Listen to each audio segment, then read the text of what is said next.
everyone, how are you today? Today we are going to learn about bird. Let's take a look together. I will explain it for you.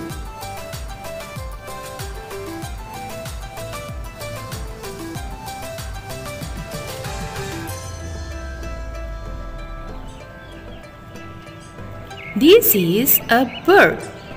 Its body is covered with feathers and it has wings. How many wings that bird has? Can you guess? Yes, you're right. 2 wings. The wings help it to fly and it lays eggs. Bird has 2 legs. Bird has a hard beak with no teeth.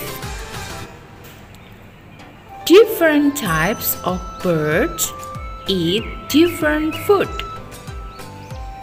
Most birds are carnivorous or eat insects or fish. Many birds live on seeds and fruit. Birds are found on every continent of the world. Do you have bird at home? Okay, enough for today with Miss Rita. Goodbye everyone.